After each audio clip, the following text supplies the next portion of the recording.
I'm Tracy with MeatRx. We're here today with another success story for our podcast. We have Coach Jeff from MeatRx who is going to share with us his success story. Hi, Jeff. Hey, Tracy, how are you? Thanks for having me. Oh, thanks for coming, and we're excited to hear your story. Can you start out by telling me what life was like before your carnivore journey? Yeah, I would love to do that. Just so everyone knows, I'm a Midwestern guy. So when it came across that you could actually eat meat all the time, a small Illinois guy was like, all right, that's my kind of diet. So it was pretty easy for me to buy into.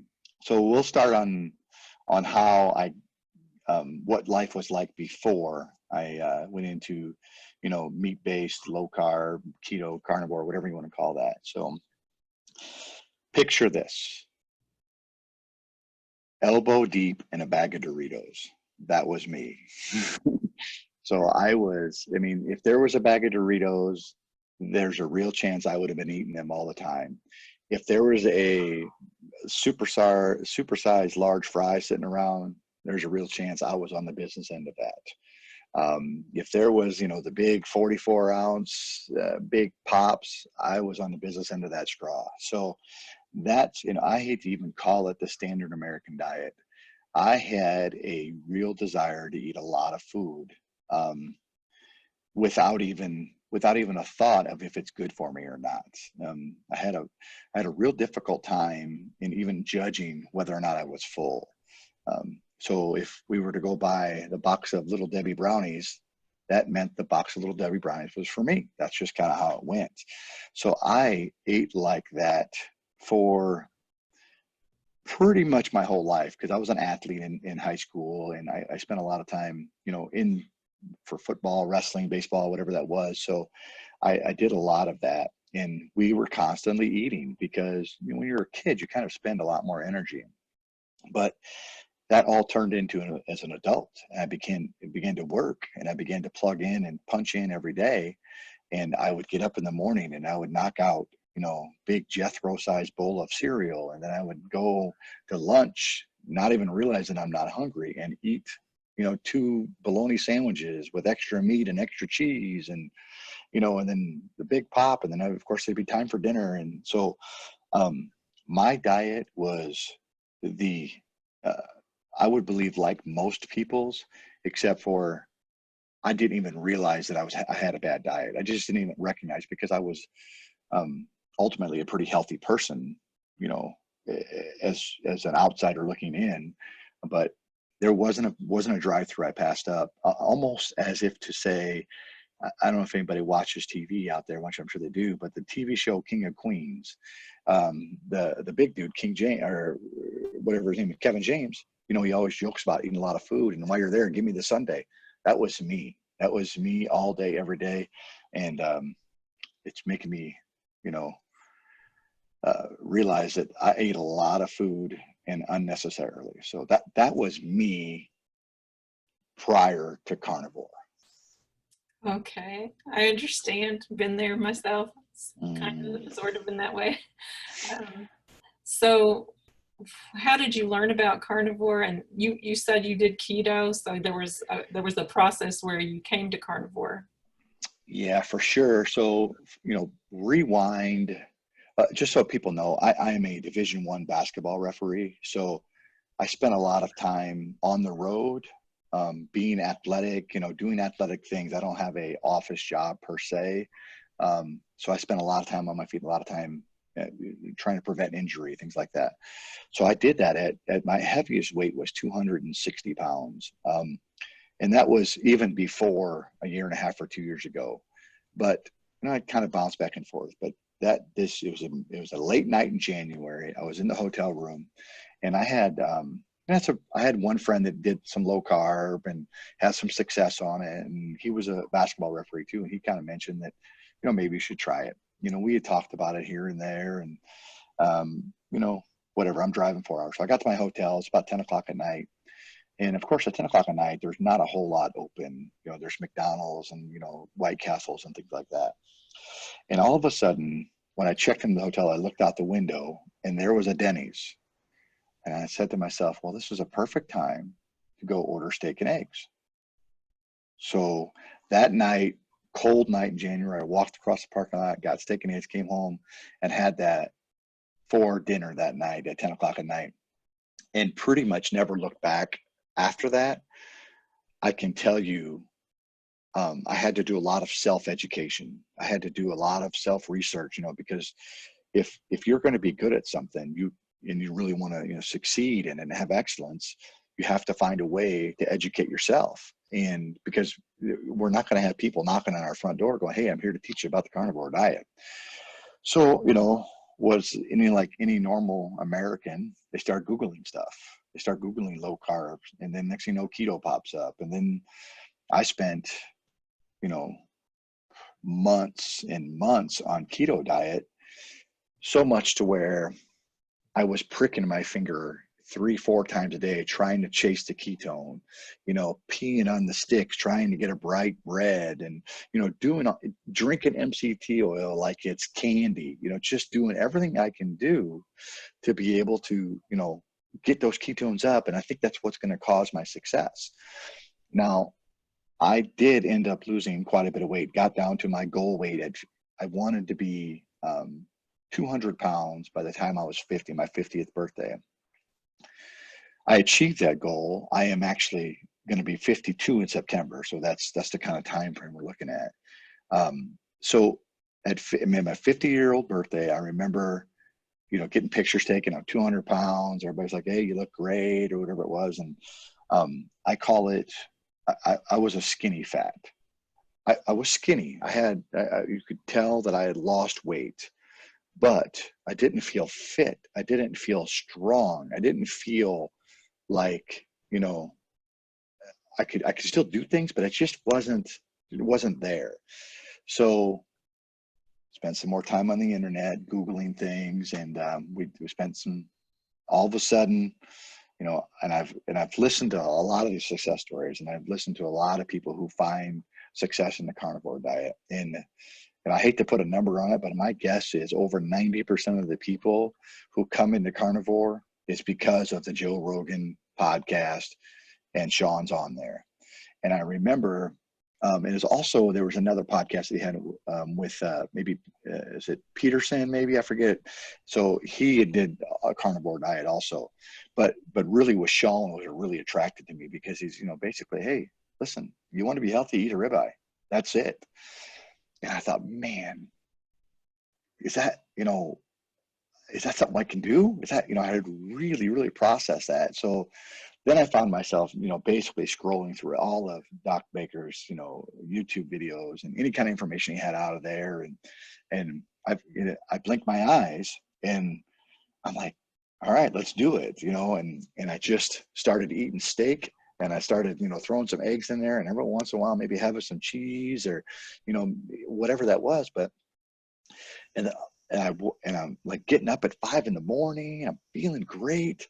Next thing you know, I'm taking a walk, and next thing you know, I'm doing push-ups, and I don't know what's going on, but I do know that I'm just eating meat, and I am very, very aware. Like, I find myself just going and eating when I'm hungry, opposed to, oh, hey, it's 12 o'clock, time to eat. And the best analogy I can give this, and I heard this on some TED talk or whatever it was, and maybe some of y'all relate to this, is we don't look at our clock and say, well, it's 12 o'clock, time to go to the bathroom. We go to the bathroom when our body tells us it's time to go to the bathroom. And I really bought into that principle when I started doing carnivore. And I said, I'm not going to eat until my body gives me signs that I'm hungry, growling, maybe I'm a little tired, a little, fussy, whatever that might be. And then I just ate. I didn't even, never once prick my finger again for ketones. I didn't do any of that. I wasn't even worried about it. And probably the turning point, besides the Joe Rogan experience, is I was following Sean on his Instagram, and I was really, really paying attention to all the things he was saying, and part of the MeatRx platform. But I was on the road, and I was still, I still struggled a lot with the craving for carbohydrates and sugar, especially. I like to tell the story of Reese's peanut butter cups. Everyone, you're not American unless you like a Reese's peanut butter cup, no matter what diet you're on. I would find myself driving from one game to the next in 3-4 hour drive, and I'd pull off to a gas station or a truck stop, go to the bathroom. And of course, basketball season is in the wintertime, so it's the holiday season.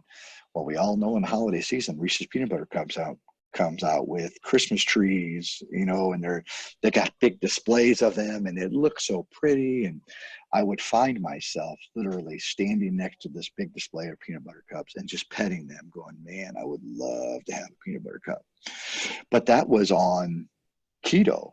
But when I went to carnivore, it's like something switched with me, and it just, those cravings just went away. And every day they went away. I even spent some time, I got distracted there, but I remembered Sean, because I was trying to find that fix for sugar. So I found myself into, trying to find low carb protein snacks or whatever it was. And I asked him, about, Quest bar. And I just DM'd him on Instagram, and I said, hey, listen, I'm really trying to figure this out. How do you feel about Quest bars? And the answer he gave me just really resonated with me. And his answer was less than optimal. Now, he didn't say it was bad. He didn't say that's the best thing you have. It's less than optimal. So I took that phrase and just used it in every urge I had for maybe some French fries, or maybe, peanut butter cups, whatever that was. And I said, that's less than optimal. Yeah, obviously that me eating that peanut butter cup or me having the baked potato is not going to kill me like that. We know that, but it's less than optimal for our long-term goals. So that, I don't even know what the question was anymore, but I can tell you that's where I'm at right now. Oh yeah, I just was wondering how you implemented the diet and everything, and you said you ate steaks and all, and oh, that's really awesome. Um, so like the difference between keto and carnivore, can you tell me about that? And how tall are you, Jeff? I'm 6 foot tall, so about 210, somewhere in that area. So the difference between keto and carnivore, I believe the biggest glaring part is keto, you really pay attention to fat. You really try and pay attention to how much fat are you taking in, how much butter are you adding. And it in the carnivore diet, it's not that fat is bad by any means, but it's just one less thing I had to worry about. Am I taking enough fat in? Because ultimately, I'm going to eat till I'm full. So if that's 2 ribeyes, 1 ribeye, 2 quarter pounders, piece of pork, or whatever that is, I am going to eat until my body says, shut her down, you're full. And that was it was just so much easier, because I just spend a lot of time, I don't want to say stressing, but worrying, are my ketones high enough? Am I burning fat? When that really shouldn't have been the goal. My goal should be, to have optimal health, and carnivore diet does that without a doubt. Awesome. So do you exercise much, or? Yeah, well, I do exercise, and I definitely don't do it much. I watch Baker, taking up 200 medicine balls and throwing them on the deal. And, I got a 60-pound sandbag thinking I can't go very far with this. But I can tell you, I have some non-negotiables in my diet, in my daily life. And one of my non-negotiables is to walk every day. So Monday through Monday, not I'm going to walk Monday through Friday and take off Saturday, Sunday. When I say non-negotiable, I mean it's the whole week, every day, non-negotiable. You will walk for a minimum of 15 minutes. During that walk, which ends up, I typically walk way more than 15 minutes because weather's good or whatever that might be. I usually stop halfway through. I just drop down and do 15, 20, 30 push-ups, whatever I feel like. I'll do 15, 20, 30 sit-ups, whatever I feel like, and I'll do some chair dips. And, I'm kind of grasping for breath a little bit and say, okay, I'll get my breath and I'll continue to walk again. So exercise is, first of all, if I'm being totally honest, I don't like exercise. It's It can be painful. It's time consuming, but I know it makes me feel tremendous. I know it gives me a sense of accomplishment, and it goes towards, I have this thing called a WIG, a wildly important goal. That's my WIG. And my wildly important goal is I want to be alive and healthy to be able to walk my grandkids or be at my grandkids' wedding. So I want to do that. So in order for me to do that, I got to say, how does this affect my WIG? So if me doing 20 push-ups in between affects my WIG and helps me get, makes my WIG more obtainable, then I'm on board with it. So that's kind of how I address exercise. It's, whatever, if you want to call it a necessary evil, whatever that might be. But the bottom line is when I do that in the morning, or whenever I find time to do that in the day, usually typically first thing in the morning, it without a doubt kicks off my day to a tremendous start, no matter what's in front of me. So, yeah. Awesome. So I was wondering if you could tell me what you eat in a day, like what does a day look like for you? Yeah. Well, I'm going to go backwards. When I was on keto, I ate mayonnaise, cheese, and meat. That was what I ate, and MCT oil. Those are the four things I did for whatever that was, 3 or 4 months straight. Now, in a typical day for me, like in our time, it's 4:30 Central Time. I haven't had any calories yet today, so I'm starting to feel like, all right, I could use something.